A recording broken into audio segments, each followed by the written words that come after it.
Сәлеметсіңдер ме балалар, қазақ тілі мен әдебиеті сабағына қош келдіңіздер. Бүгін біз сіздермен менің тәуелсіз Қазақстаным тақырыбын әрі қарай жалғастырамыз. Бүгінгі сабақтың оқу мақсатына назар аударайық. Ең бірінші, тыңдалған мәтіннің негізгі мазмұнын түсіну және нақты ақпаратты анықтау. Екінші, берілген сұрақты дұрыс түсініп, лайықты жауап беру. Сабақ мақсаттары: тыңдалған мәтіннің мағынасын түсіну, дұрыс және қате ақпараттарды анықтау, сұраққа дұрыс жауап беру. Сіздердің жұмыстарыңыз келесі критерийлер бойынша бағаланады. Ол: бірінші, тыңдалған ақпарат негізінде дұрыс ақпарат пен қате ақпаратты ажырату. Екінші, сұраққа дұрыс жауап беру. Мен сіздерге сәттілік тілеймін. Балалар, енді ең бірінші біз сіздермен ой жаңғыртып алайық. Ол үшін келесі тапсырманы орындайық. Қазақстан Республикасының тәуелсіздігін бірінші болып мойындаған мемлекетті көрсетіңіз. Келесі: Қазақстанның ұлттық валютасы қай суретте бейнеленген?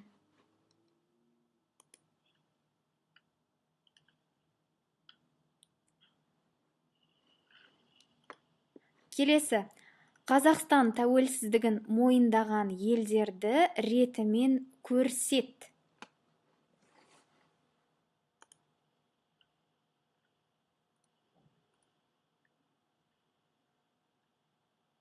Қарыштап дамып келе жатқан Қазақстанның жетістіктерін таңдаңыз. Төртінші тапсырма және ең соңғысы осындай 4 тапсырмадан тұрады екен. Балалар, сіздерге ойлануға уақыт берейін. Уақыт кетті, сәттілік.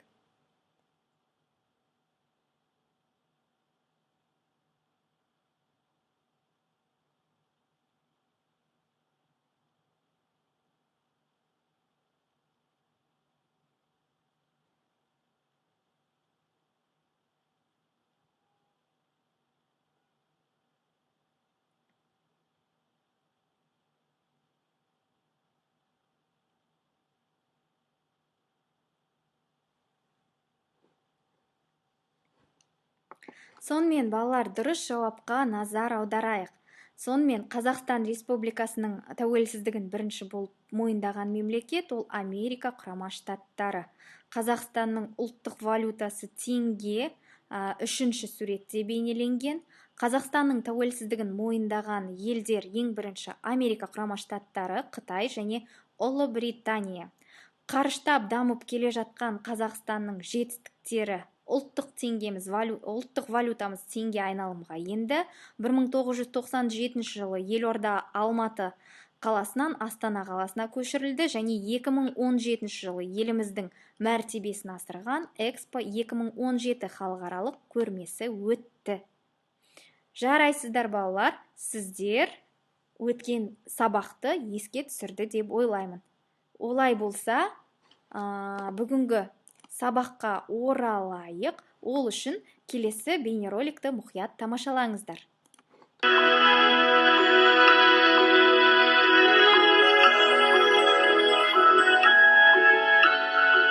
Біз Қазақстанда, ежелгі қазақ жерінде өмір сүреміз.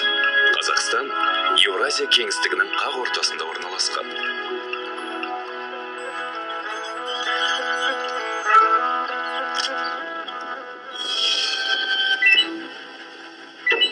Ежелден еркіндік аңсаған қазақ халқы туған жерін түрлі жаулардан ерлікпен қорғап, армандаған тәуелсіздікке қол жеткізді.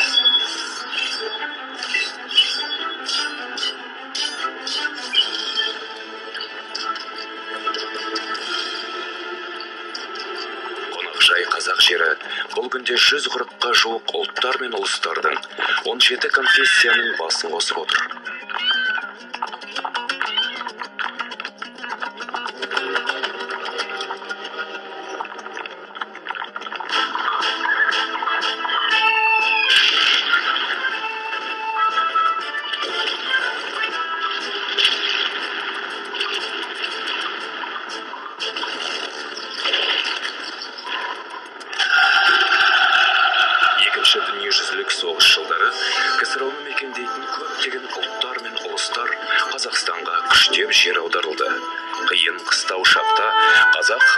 оларға көмек қолын созып, қамқорлық танытты.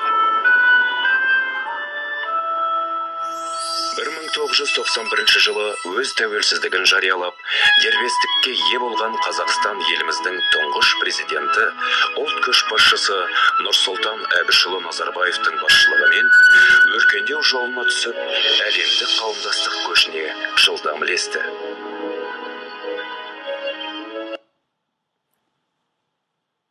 Сіздерге бейнеролик түсінікті болды деп ойлаймын. Енді келесі бейнеролик бойынша келесі тапсырманы орындайық.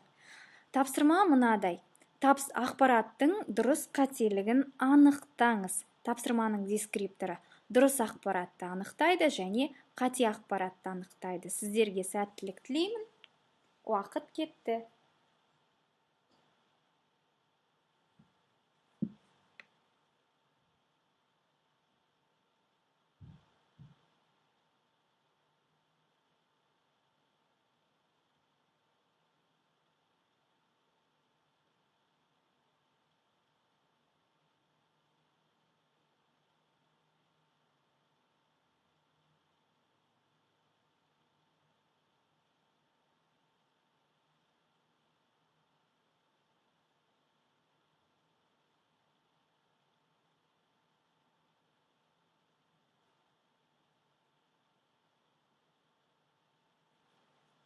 Жақсы, енді дұрыс жауапқа назар аударайық. Өз жауабымызды дұрыс жауаппен салыстырып көрейік.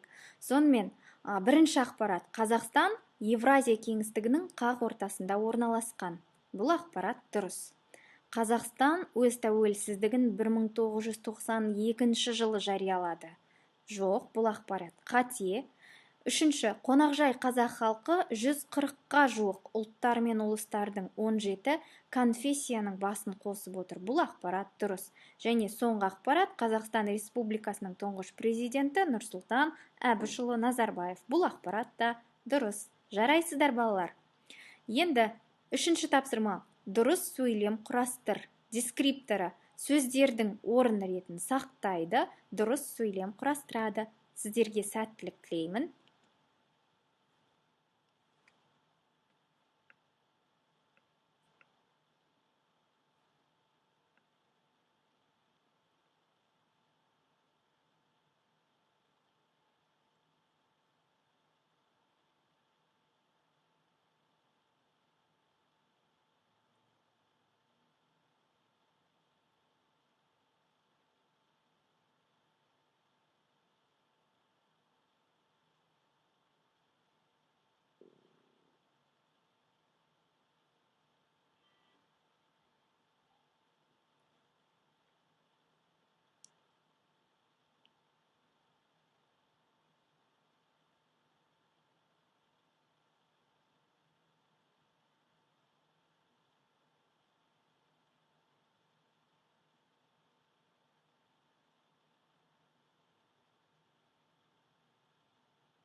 Сонымен, балалар, дұрыс жауап пен өз жауаптарыңызды салыстырып көріңіздер.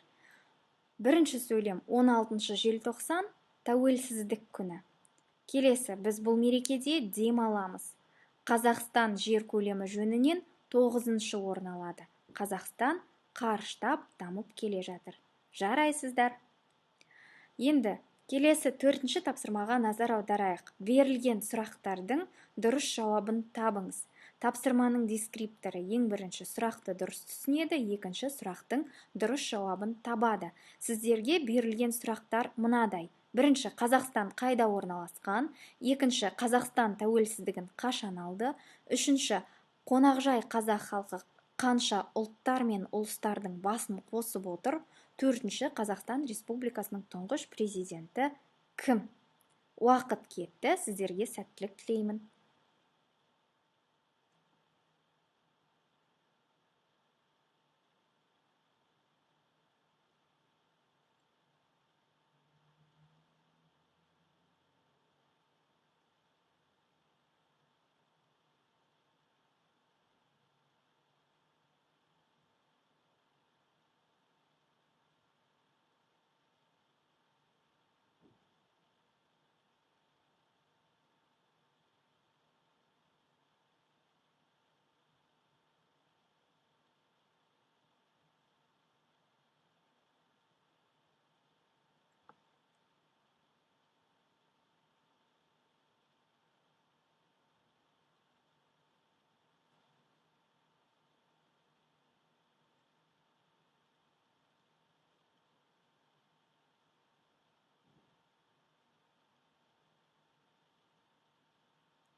Жақсы, балалар, дұрыс жауапқа назар аударайық. Сонымен Қазақстан Евразияның қақ ортасында орналасқан. Қазақстан өз тәуелсіздігін 1991 жылы алды. Қонақжай қазақ халқы 140-қа жуық ұлттар мен ұлыстардың басын қосып отыр. Және Қазақстан Республикасының тұңғыш президенті Нұрсұлтан Әбішұлы Назарбаев. Сонымен, балалар, біз сіздермен бүгінгі сабақта тыңдалған мәтіннің мағынасын түсіндік, дұрыс және қате ақпараттарды анықтадық және мәтін бойынша сұрақтарға жауап бердік. Қосымша тапсырма тәуелсіздік тірегім тақырыбында диалог құрастырыңыз. Осымен бүгінгі сабағымыз аяқталды. Келесі кездескенше қош, сау болыңыздар.